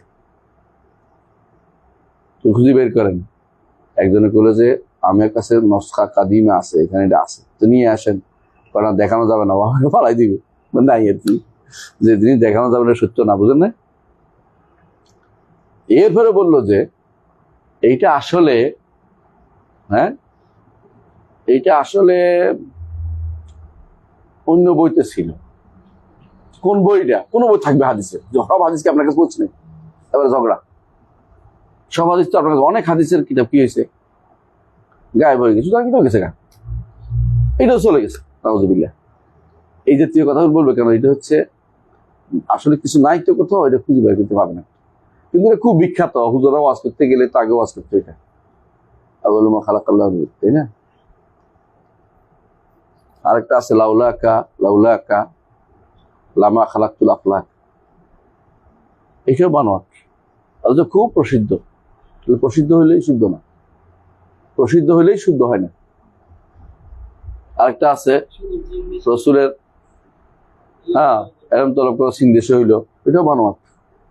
তারপরে রসুল্লাহর জন্য, রসুল্লাহ হাত বের করে দিচ্ছে রেফাইয়ের জন্য, এটা তো খুব প্রসিদ্ধ, কিন্তু ডাহা মিথ্যা কথা, কারণ হাত বের করার জায়গা নেই এখানে। হ্যাঁ, আগলে আলমদের গুণের টাকা সগিরা গুণা মাফ হয়, এটা তো মিথ্যা কথা, ডাহা মিথ্যা কথা, এগুলো না হাদিস না। তো এই জন্য এই যে এই সমস্ত বহু হাদিস আছে, রসুল্লাহ ওনার আব্দুল জাহাঙ্গীর রহমতের একটা কিতাব আছে, না হলে হাদিসের নামে দাঁড়িয়ে বলে, হ্যাঁ এটাই তো বলছে এতক্ষণ। হ্যাঁ হ্যাঁ, উনি আনছে এটা, কিন্তু উনি তাসাইয়্যুর থাকার কারণে, হ্যাঁ, উনি এটা আনছেন। কিন্তু ইমাম যাহাবি কি বলছে, লাইসা শুদ্ধ হলো, এইটাই হলো শুদ্ধ না, বুঝে আসছে কথাটা, যে লাউলা মুহাম্মদ লামা খালাকতুকা, এটা আর শুদ্ধ না এটা। এই কারণ আল্লাহ তাআলা আমাদের সৃষ্টি করছে কি জন্য, মা খালাকতুল জিন্না ওয়াল ইনসা ইল্লা লিয়াবুদুন, সুতরাং মুহাম্মদের জন্য সৃষ্টি করছে, কথাটা ঠিক না। আদম আলাইহিস সালাতু ওয়াস সালাম তওবা কবুল হচ্ছে না, তিনি তাকাই দেখলেন যে আরশের নিচে লেখা আছে লা ইলাহা ইল্লাল্লাহ মুহাম্মাদুর রাসূলুল্লাহ, মানে দাওয়া মিথ্যা কথা, এমন কিছু লেখা আছে? আরশের নিচে লেখা আছে, কোনখান দিয়ে লেখা আছে? আরশের নিচে কি কি লা ইলাহা মুহাম্মাদুর রাসূলুল্লাহ, কোনো এই নামে তো কোনো কিছু আসেই নি। আসছে কি আশহাদু আল্লা ইলাহা ইল্লাল্লাহ ওয়া আশহাদু আন্না মুহাম্মাদার রাসূলুল্লাহ, সহিহ কোনো হাদিসে লা ইলাহা ইল্লাল্লাহ মুহাম্মাদুর রাসূলুল্লাহ একসাথে আসেনি, বুঝলেন? আশহাদু আল্লা ইলাহা ইল্লাল্লাহ ওয়া আশহাদু আন্না মুহাম্মাদার রাসূলুল্লাহ। আমি বলছি না জায়েজ বলছি না কথাটা, আপনি বলতে পারেন লা ইলাহা মুহাম্মাদুর রাসূলুল্লাহ তো দুইটা, এক হলো আমাদের কালিমা তাওহীদ, কোনটা লা ইলাহা ইল্লাল্লাহ, আর কালিমাতুর রিসালা হচ্ছে মুহাম্মাদুর রাসূলুল্লাহ। এটা একসাথে করার অর্থ হলো ছোট্ট ঈমান আনা, মানে সংক্ষেপে ঈমান আনা শুরু হচ্ছে এটা, আশহাদু আল্লাহ ইলাহা ইল্লাল্লাহ। কিন্তু এটা কোনো কোথাও লেখা ছিল, এই কথাটা সত্য না, এটা একটা মিথ্যা কথা বলছি। এখানে যে বর্ণাগুলো সবগুলি মানে শুদ্ধ না, অশুদ্ধ বর্ণনা। দেখলাম আমাদের এখানে একজনের বিশাল করে লিখে বলছে, এখানেরই এক ভদ্রলোক, হাদিসের ভদ্রলোক, তিনি হাদিস জানেন না, দুঃখ লাগে যে এটা সাব্যস্ত করার জন্য দুনিয়া চেষ্টা করেছে। মানে কিছু মানুষ আছে সুন্নাত প্রসারের জন্য চেষ্টা করে, কিছু মানুষ বেদাত কেমনে চালু করবে চিন্তা নেই। আজকে দেখলাম একজনে প্রচার করছে কি, যে রসুলের মিলাদ পালন করলে আল্লাহ গর্ব করে, দলিল রাসূলুল্লাহ সাল্লাল্লাহু আলাইহি ওয়াসাল্লাম একদিন বের হয়েছে, দেখে যে সাহাবায়ে কেরাম বসে আছে। কেন বসে আছো? বলে আমরা চিন্তা করতেছি আল্লাহ যে আমাদের কত বড় নেয়ামত দিয়েছে ইসলাম দিয়ে, আপনাকে দিয়ে, এই জন্য আল্লাহর কাছে আমরা শুকরিয়া দেয়, তার শুকর গুজার হচ্ছে। আমি আল্লাহ, আমার কাছে ওহি আসছে যে আল্লাহ তোমাদের নিয়ে গর্ব করে। এই তো পাগল পাগল, কি পাওয়া গেছে? মিলাদ, মিলাদ পাওয়া গেছে,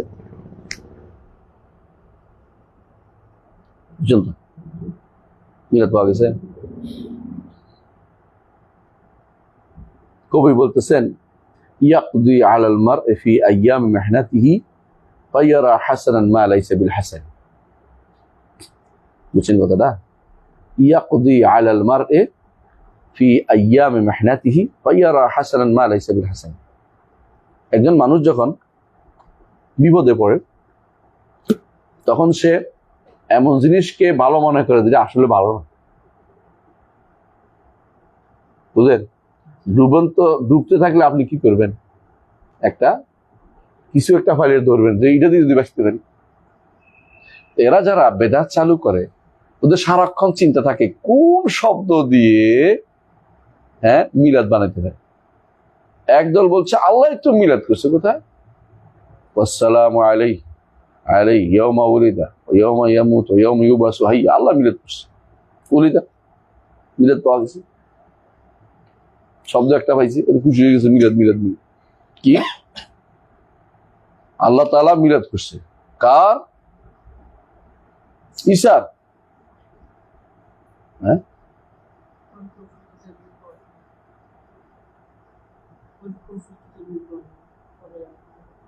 আগের একটা এটা আসসালামু আলাইয়া হাইয়া, এটাই হচ্ছে। তো ইয়ৌমা উলিদতু, জন্মের দিন সালাম, তোর মিলাদ। কি সুন্দর মিলাদ দলিল হয়ে গেছে। আরেকজন দলিল দিতেছে মিলাদ আসলে, এই জন্য বলতেছি বারবার কথাটা। আরেক দলিল দিতেছে কি, আল্লাহ তাআলা কোরআনে কইছে কুল কুল বিফাদলিল্লাহি ওয়া বিরাহমাতিহি ফাবিযালিকা ফালইফরাহু হুয়া খায়রুম মিম্মা ইয়াজমাউন। আল্লাহর নবী আগমন খুশির বিষয় না ভাই, নেয়ামত না? তো আল্লাহ বলছেন নেয়ামত পেলে খুশি হচ্ছে, আমরা খুশি হচ্ছি, এটা কি ঈদ? সুতরাং এই আয়াতের দলিল হচ্ছে যে ঈদে মিলাদুন নবী। এটা কিরকম হয় জানেন? এটা হচ্ছে এরকম, আপনাদের চরের হুজুর একজন আছে, চর মোনাই, তিনি বলতেছে কি যে যার ওলি নাই তা পাওয়ার মতো কিছু নাই, সে জাহান্নামে যাবে, ইত্যাদি ইত্যাদি। কেন? আল্লাহ বলছে, কি বলছে? ফালান তাজিদা লাহু ওয়ালিয়্যাম মুরশিদা ওয়া মান ইউদ্লিল ফালান তাজিদা লাহু ওয়ালিয়্যাম মুরশিদা।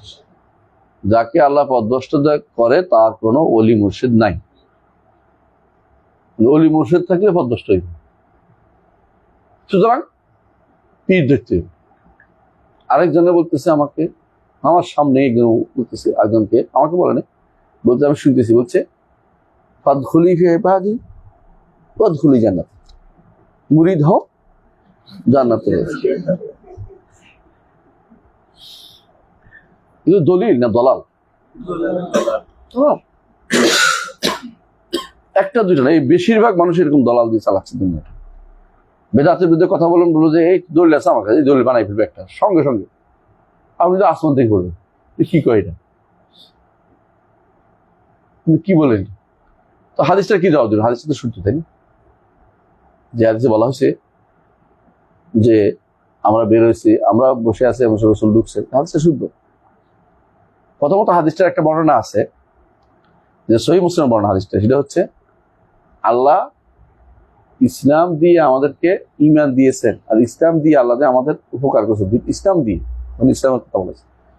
মান্নাল্লাহু আলাইহি বিহি, অর্থাৎ বিল ইসলাম, আগে ইসলাম আলাইনা বিহি, এবং মান্নাল্লাহু, আর যেটা তিরমিজি অন্য বর্ণনায় আসছে বিহি, তারা বুঝছে বিহি অর্থ বীর রাসূল, আসলে এটা আগের ইসলামের কথা আসছে। মানলাম রসুল, এটা যদি কেউ নিজের একান্তে বসে স্মরণ করে একান্ত আল্লাহকে, আল্লাহ আমার কত বড় নেয়ামত দিয়েছে, আমি ঈমান পাইছি, হাদিস পাইছি, সহিহ পাইছি, মানে বিশুদ্ধ আকীদা পাইছি, মানাজ পাইছি, খুশি কথা, আমার বিনিয়ামাত রাব্বিকা ফাহাদ্দিস, এটার সাথে দিবস পালনের সম্পর্ক আইল কথা। একটা মানুষ যদি কোনো আল্লাহর কথা একান্তে স্মরণ করে চোখের পানি বের করে, হাদিসে কি আছে? আরশের নিচে নাকি না ইয়ার মধ্যে 7 জন 7 শ্রেণী না, আরশের নিচে ছায়া পাবে। এইটারে যদি ওরা টেনে নিয়ে আমি বলি, তাহলে চোখের পানি ফেলাটা হলো, তো কেউ ব্যথা দিয়ে চোখের পানি পেলো, অথবা কেউ কার মাসছে চোখের পানি বেরোলো, তাও জানাতে চলে যাবে নাকি? কারণ এটা হলো একটা জিনিস হচ্ছে কি জন্য, এটা হলো মূল কথা, ব্যক্তি বিষয়ে সম্পৃক্ত না। একজন মানুষ তার অন্তরের ভিতরে আল্লাহর আজমত স্মরণ করছে, আল্লাহর নেয়ামত স্মরণ করছে, এটা ব্যক্তি বিশেষের কাজ, বা এটা গোষ্ঠীর কাজ, যারা আল্লাহর নেয়ামতের কথা স্মরণ করছে। এটার মধ্যে ঈদ মিলাদুন নবীর কি হইল? কিন্তু এইটাকে তারা নিয়ে বানাচ্ছে না।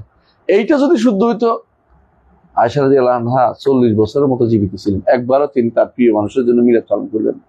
আবু বকর এত ভালোবাসেন উম্মতের মধ্যে, রাসূলকে যে বেশি ভালোবাসেন তিনি আবু বকর একবারও মিলাদ পালন করলেন না, 2 বছর গেল। তারপরে ওমর, ওসমান, আলী কেউ মিলাদ পালন করলেন না। তো আপনি মিলাদ পালন করতে করতে গেলেন না হঠাৎ করে, এখন এই দলিল বের করতেছেন কি জন্য? ইবাদত আসল কি? ইবাদতের মূল হচ্ছে তাওকিফ, কোরআন হাদিস ভিত্তিক হতে হবে। আপনি বানাবেন না, আপনি বলছেন অর্ডার খুঁজবেন, অর্ডার আছে কিনা, অর্ডার নাই আপনি কষ্ট করেন না, সময় নষ্ট করেন না। আল ইবাদাত মাবনাহা আত তাওকিফ, ইবাদাতের মাবনা হচ্ছে তাওকিফ। তাওকিফ মানে কোরআন হাদিসে জানিয়ে দেয়া। তাওকিফ বুঝেন না? ওয়ালা তাখফু মা লাইসা লাকা বিইলম। তাওকিফ বুঝছেন তো? মানে কোনো কিছু জানিয়ে দেওয়ার উপর নির্ভর, জানার নির্ভর। জানাই নাই, এটা আমার ইজতিহাদের দরকার নাই, ইজতিহাদের দরকার নেই। ইবাদতের নামে তাওকিফ ছাড়া হয় না। মুআমালাতের ভিন্ন হুকুম, মুআশারাতের ভিন্ন হুকুম। মুআশারাতের হুকুম কি? হারাম হওয়া। মুআশারাতের হারাম হওয়া, তবে যদি শরীয়তের সাথে মিলানো যায় তখন সেটা জায়েজ হয়।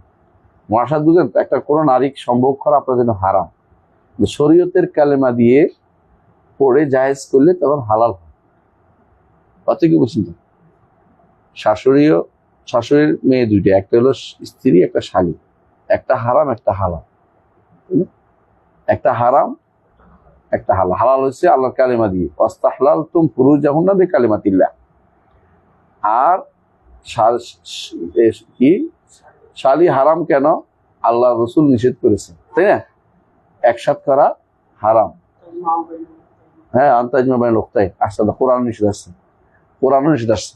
তাহলে বোঝা গেল যে এটা হারামই থাকবে যতক্ষণ পর্যন্ত একটা উঠে না যায়। একজন মরে গেলে বা একজন তালাক হয়ে একজন বিয়ে করতে পারবে, কিন্তু এটা হলো সাময়িক হারামের ভিতরে পড়ছে, তাই না? হারাম সাময়িক হারামের ভিতরে পড়ে, তাহরিম মুআক্কাদ বলে, মুআব্বাদ না, গায়রে মুআব্বাদ। তাহলে বোঝা গেল এই যে এটা হলো মূল হইলো কি হওয়া, মুআশারার মূল হইলো হারাম ধরতে হবে। পরে যখন হালাল যখন হবে তখন কারণে কারণে হালাল হবে, বুঝছেন? কিন্তু হালাল করার সুযোগ এখানে আছে, মানে এখানে তাকানোর সুযোগ আছে হালাল কেমনে করা যায়, কিন্তু ইবাদতের ক্ষেত্রে এটা নাই। মুআশারাত গুলো, মুআমালাতের কি জিনিস? মুআমালাতের মূল হইলো হালাল, ওটা ছিল হারাম, এটা ছিল হালাল। কিন্তু যখন শারঈ নীতির বিরোধী হবে, কিছু মূলনীতি আছে, মূলনীতিগুলি বিরোধী হইতে পারবে না।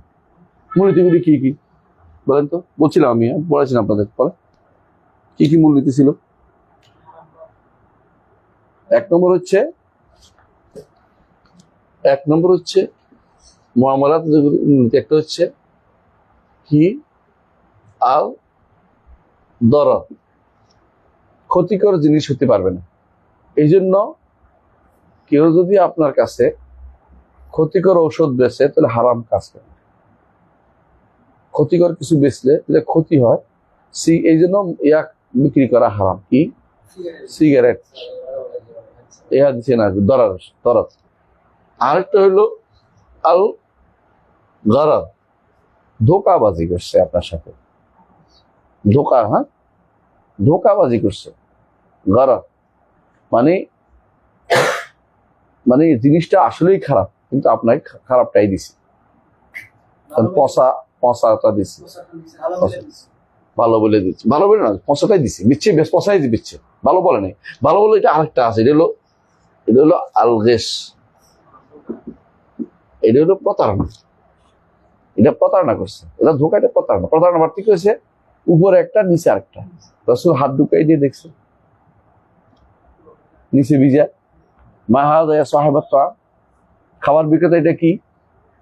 কয় যে ইয়া রাসূলুল্লাহ বৃষ্টি ভাই, তো বৃষ্টি হলো উপরে একটা, মান গাশশানা ফালাইসা মিন্না, এখানে হাদিস ছিল, সহিহ মুসলিম হাদিস। তাহলে কয়টা গেল? 3টা, তাই না? 4টা। আল জাহালা, যা বাস্তব অবস্থা জানা যায় না, বিশেষ সময়, মানে এমন জিনিস বলো যে আপনাকে আমি একটা দিব, কি দিব তো বলেননি, অথবা আপনাকে আমি একটা পাখি দিব, অথবা আপনাকে একটা কবুতর দিব, তো কবুতরেরও কি আছে, ধরন আছে, দামি আছে, অদামি। আপনি গরু দিব, গরুটা বড় আছে ছোট আছে, জাহাল। এখন নির্ধারণ করতে পারেন নাই তো, আপনাকে নির্ধারণ করতে হবে যে আপনাকে অস্ট্রেলিয়ান গাভী দিব। ঘুমাচ্ছেন নাকি? হ্যাঁ, একটু একটু ঘুম আসতেছে, শেষ করে দিব ইনশাল্লাহ, নো নো নো প্রবলেম। 5 নম্বর, মুফদিল নেজা, ঝগড়ার দিকে নিয়ে যায়। যেই লেনদেন ঝগড়ার দিকে নিয়ে যায়, ওই লেনদেন করা যাবে না। 6 নম্বর, আর রেবা, যে লেনদেনে কি আছে, সুদ আছে, সেটাও করা যাবে না। এখন আপনি এবারে খুঁজেন যেগুলি, এগুলির মধ্যে কোনোটার ভিতরে আপনার লেনদেনটা পড়ছে কিনা। না পড়লে এটা বৈধ। এই নীতিমালাগুলি সবসময় সামনে রাখবেন লেনদেন করার ক্ষেত্রে, মুআমালাতের ক্ষেত্রে, এটা বৈধ। আমি আশ্চর্য হয়েছি, বাংলাদেশের ফানাডিক বুঝেনি, পণ্ডিতের বউ আছে নাকি, অনেক পণ্ডিত আছে, তারা পণ্ড করিতে পারে। এই মানুষগুলো দেখবে হঠাৎ করে কয়ে বলবো যে লেনদেন তো জায়েজ, হুজুরগুলি তো রয়েছে ব্যাংকের সব লেনদেন জায়েজ করে, লেনদেন তো সব আসল হলো জায়েজ, সুতরাং জায়েজ। আরে বেটা, আসল তো জায়েজ, কিছু নীতিমালা আছে, নীতিমালা জায়েজ করে না, ইসলাম নীতিমালা দিছে।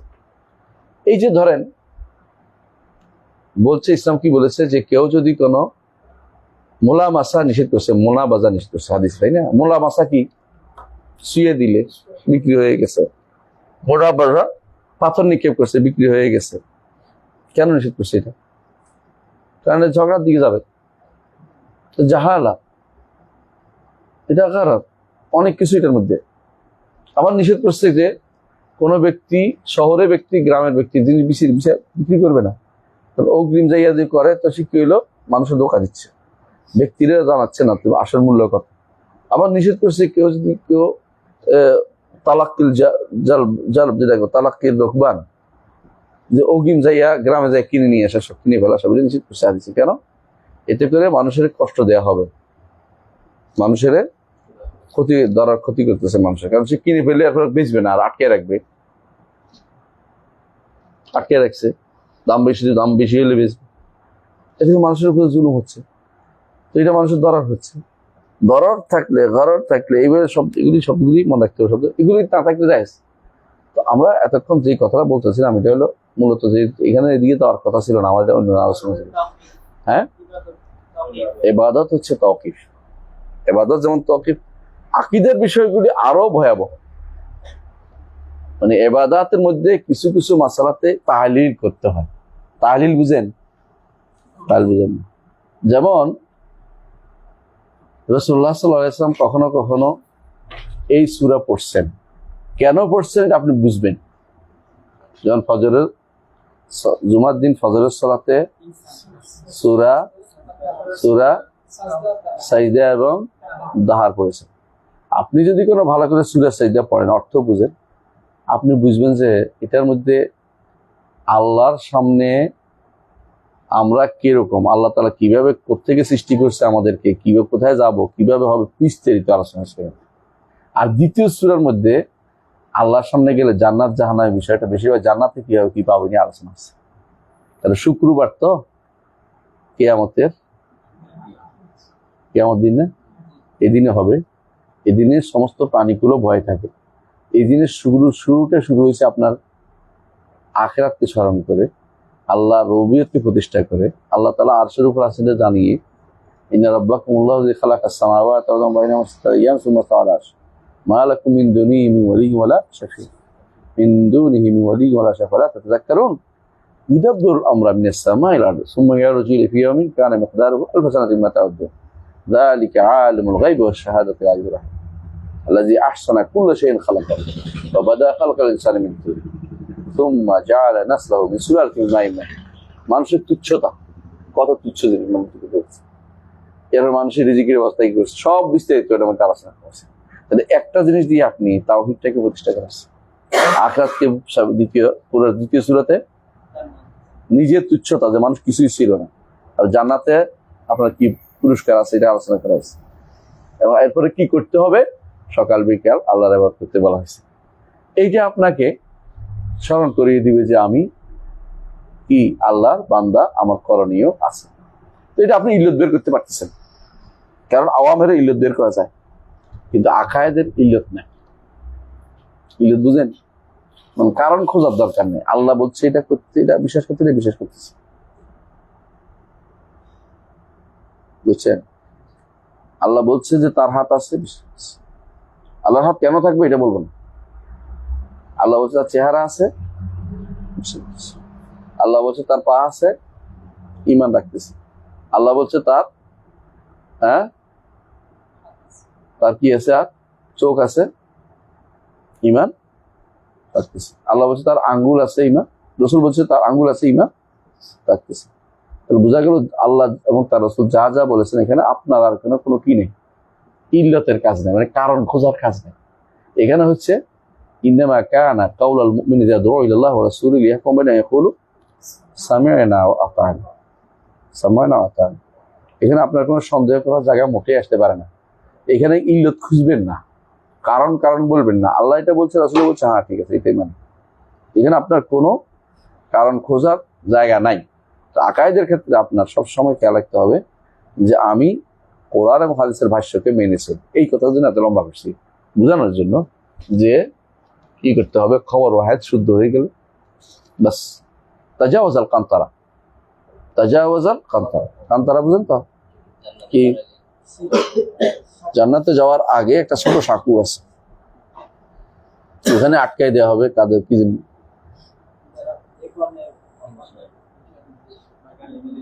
যে সমস্ত গাড়ি গালাজের হয়ে যাবে, হিংসা বিদ্বেষ্ট থাকবে, না যায় না মাহফিজুর মিন গিল্লি, মানে একে অপরের প্রতি বিদ্বেষ ছিল, এগুলি শেষ করে জান্নাত দিবে। কারণ ওগুলি নিয়ে জান্নাত যাওয়া যাবে না, ময়লা নিয়ে জান্নাত দিবে না। জান্নাত পবিত্র জায়গা, জান্নাত পবিত্র ছাড়া কেউ ঢুকতে পারবে না, ময়লা নিয়ে জান্নাত দিতে পারবেন না। ওইটা শেষ করে তারপর জান্নাত দিতে হবে।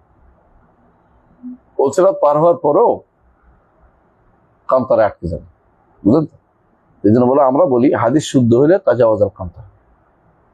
হাদিস শুদ্ধ হওয়া, হাদিস শুদ্ধ হওয়ার একটা বড় আলামত হচ্ছে বুখারী মুসলিম আসা। বড় আলামত হচ্ছে বুখারী মুসলিমে থাকা। আরো আলামত হচ্ছে আরো 4টা কিতাব সুনানে কিতাবে থাকা। আরো আলামত হচ্ছে আমাদের শুদ্ধ আছে অশুদ্ধ আছে দুইটাই, তাও থাকা ও শুদ্ধ হওয়া।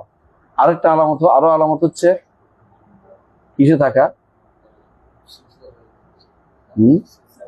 ইমাম দিয়াল মাকদেসির আল মুখতারা আমাদের থাকা, আল হাদিসুল মুখতারা, মুখতারা। এবং আরো আছে মুস্তাখরাজাতের মধ্যে থাকা, আর মুস্তাখরাজ আলা সাহিহাইন, বুখারী মুসলিমের নীতির উপর মুস্তাখরাজ যেগুলি, এগুলির উপর থাকা, এগুলোর থাকা। যেমন মুস্তাখরাজ আবি আওয়ানা, এগুলি হাদিসগুলো বিশুদ্ধ হাদিসগুলি আনছে তারা। এইটা যে হাদিস শুদ্ধ হওয়া যদি কোনো মূল উদ্দেশ্য হয় তাহলে আর আমাদের সমস্যা থাকে না। কিন্তু এরা কি করছে, শুদ্ধ হাদিসের আবার ভাগ করছে। এটা হচ্ছে তাআসসুর বিআহলিল কালাম, কালাম শাস্ত্রবিদদের তারা নিচ্ছে, বুঝছেন তো কথাটা? তো এখন কারণ আমি ওকে বুঝে বলি, একটু বুঝতে পারবেন, যে যে ফিল্ডের লোক সে কিন্তু ওই জিনিসটা ভালো বুঝে। যে যে ফিল্ডের লোক জিনিসটা ভালো বুঝে, কোনো সন্দেহ নেই। একজন ডাক্তার আপনাকে দেখে রিপোর্ট দেখে বললো যে আপনার কিন্তু একটু সমস্যা আছে, ডিসপ্লেস হয়ে গেছে হাড়টা। কিন্তু একজন না বিশ্বাস করেন, 10 জন বলতে হবে, 20 জন বলতে হবে, পারবেন? আপনি যদি বিশ্বাস করেন কিন্তু যে না এটা ঠিক আছে, বলছে ডাক্তার অভিজ্ঞ মানুষ, তাই না? আমাদের হাদিসের ডাক্তার হচ্ছে মুহাদ্দিসরা। মুহাদ্দিস যখন কোনো হাদিসকে শুদ্ধ বলে গেছে, যে বড় ডাক্তার হলে তারটা বেশি শুদ্ধ। যেমন কে? ইমাম বুখারী, মুসলিম, এই ফিল্ডের সেরা 2 জন পাহলওয়ান। 2 জন ছাড়াও আরো আছে, ইয়াহইয়া ইবনে মাঈন, ইয়াহইয়া ইবনে সাঈদ আল কাত্তান, তাই না? তারপর কি আছে আরো? আব্দুর রহমান ইবনে মেহদি। তারপরে এই জাতীয় মুহাদ্দিস যারা, তাদেরকে আমিরুল মুমিনিন হাদিস বলা হয়, শুআবা ইবনে হাজ্জাজ। এরা যারা হাদিসের ক্ষেত্রে, আব্দুল্লাহ ইবনে মুবারক, এদের বর্ণনা যে আপনি পান কোন হাদিস, আপনি বলবেন আলহামদুলিল্লাহ। বুখারী মুসলিম তো জরুরি না, হাদিসটা শুদ্ধ পাইছি আলহামদুলিল্লাহ। এখন আমাদের আরো নবী দরকার, কারণ জহর সিন, স্বর্ণকার যেমন স্বর্ণ চিনে, হাদিসওয়ালা হাদিস বুঝে। আমরা জানেন যে বুখারী রহমতুল্লাহ আলাইহি হাদিসকে কিছু উল্টাপাল্টা করে তাকে দেওয়া হয়েছে। তিনি বলছেন না, এই হাদিস এইভাবে না, এইভাবে, সবই ঠিক করে ফেলছে। ভালো করে যারা হাদিস পড়ে না, তারা বুঝে হাদিসের জংশন কোথায়। তারা যদি শুনে যে হাদিসটা অমুকের বর্ণনা করছে, না আপনি ভুল তথ্য দিচ্ছেন, এইভাবে নাই। হাদিসের জংশন মুখস্থ আছে তাদের।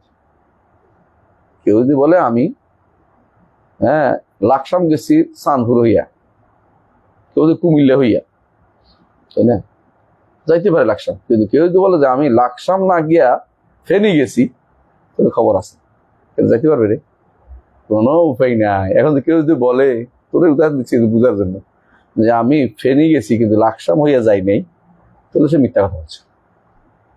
লাকসাম না হয়ে ফেনী যাওয়া যাবে না, কিন্তু চাঁদপুর হইয়া লাকসাম যেতে পারে, কুমিল্লা হইয়াও লাকসাম যেতে পারে, কিন্তু ফেনী যেতে হলে লাকসাম হয়ে যেতে হবে।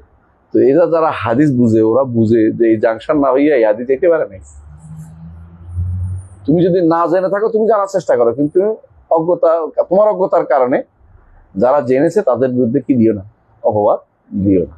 কারণ তারা এই ফিল্ডের লোক, তারা এটাকে পরীক্ষা করতে জানে, পরীক্ষা করে তারা বলছে যে এটা সহি, আমাকে আমল করতে হবে, আমার এটার উপরে কাজ করতে হবে, বিশ্বাস করতে হবে, ইমান রাখতে হবে, আমি এটা উল্টাপাল্টা করা যাবে না।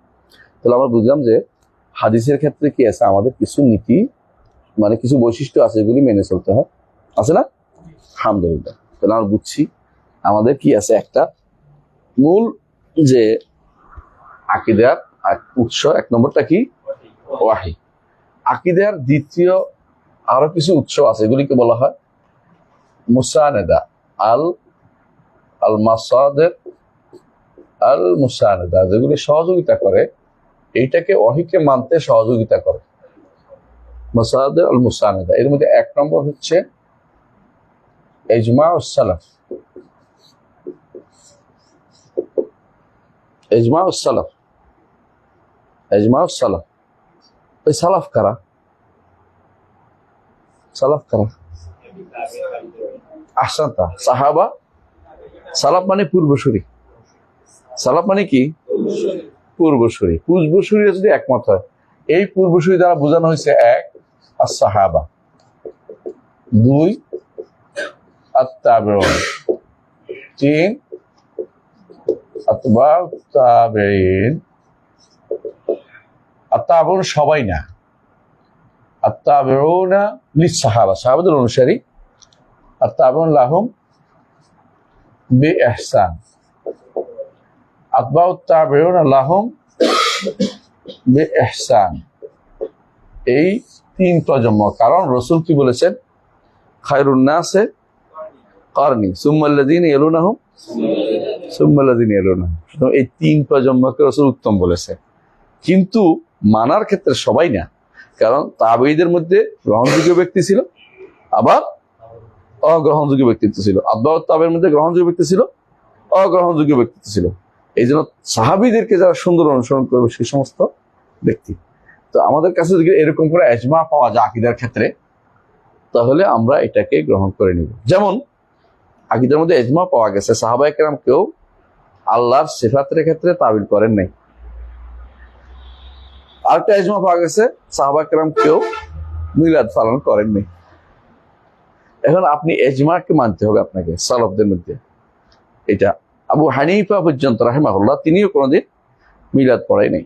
মালিক, শাফি, আহমদ কেউ পড়ে নাই। যারা বলে মিথ্যা কথা বলে, ডাহা মিথ্যা বলে, কোনো সনদ নাই, সনদ বাদে কথা নিতেই পারেন না আপনি। মুহাদ্দিসদের টিকে না, এটা আনতে পারবেন না আপনি। কথা বুঝছেন তো? আমি পরে আলোচনা করবো বেদাতরা কি করে। তাহলে ইজমা ও সালাফ বুঝতে পারছেন? সাহাবীরা যদি কোনো ইজমা করো কোনো আকীদার বিষয়ে, বুঝতে হবে এটা কি আছে, অবশ্যই রাসূল থেকে শুনেছে। কোনো না করার ফলে ইজমা হয়, এটাও মানতে হবে যে এটা রাসূল থেকে তারা শোনে নাই, তারা করে নাই, আমাকে এটা পরিত্যাগ করতে হবে, আমাকে এটা পরিত্যাগ করতে হবে। কারণ আমাদের আকীদা বিশ্বাসের উপর নির্ভর করবে জান্নাত জাহান্নাম। তো যদি এটা না করে জান্নাত যেতে পারে, আমিও না করে জান্নাতে যেতে পারবো। কথা বুঝছেন কি? আমার তো দরকার এটা। এই জন্য আব্দুল্লাহ ইবনে মাসউদ বলতেন, ইত্তাবিউ ওয়ালা তাবতাদিউ ফাকাদ কুফিতুম। অনুসরণ করো, বেদাত করিও না, কারণ তোমাদের জন্য যথেষ্ট করে দেওয়া হয়েছে, মানে যথেষ্ট হয়ে গেছে। এবং এই জন্য মালিক বলতেন যেটা যেটা সাহাবীদের যুগে দিন হয় না, কিয়ামত পর্যন্ত এটা আর কোন দিন হবে না। দিন যদি হয়, বুঝছেন তো কথাটা? আর যেটা দুনিয়ার বিষয়, এটা আলাদা কথা। দুনিয়ার বিষয় আপনি এরোপ্লেনে চড়বেন না, ফ্যান লাগাবেন না, বৈদ্যুতিক বিদ্যুৎ, এটা আলোচনার বিষয় হচ্ছে। কিন্তু যে জিনিস সাহাবীদের দিন হয় না, কিয়ামত পর্যন্ত কি হবে না, দিনের বিষয় হবে না। তাহলে ইজমা সালাফ বুঝে আসছে। তাহলে ইজমা সালাফ আমাদের কি একটা অসুল। টাইম বোধ শেষ হয়ে গেছে, আজকে আর পড়াবো না, বাকি আরো দুটো রয়েছে। সুবহানাকাল্লাহু ওয়া বিহামদিকা আশহাদু আল্লা ইলাহা ইল্লা আনতা আস্তাগফিরুকা ওয়া আতুবু ইলাইক। আসসালামু আলাইকুম ওয়া রাহমাতুল্লাহি ওয়া বারাকাতুহু।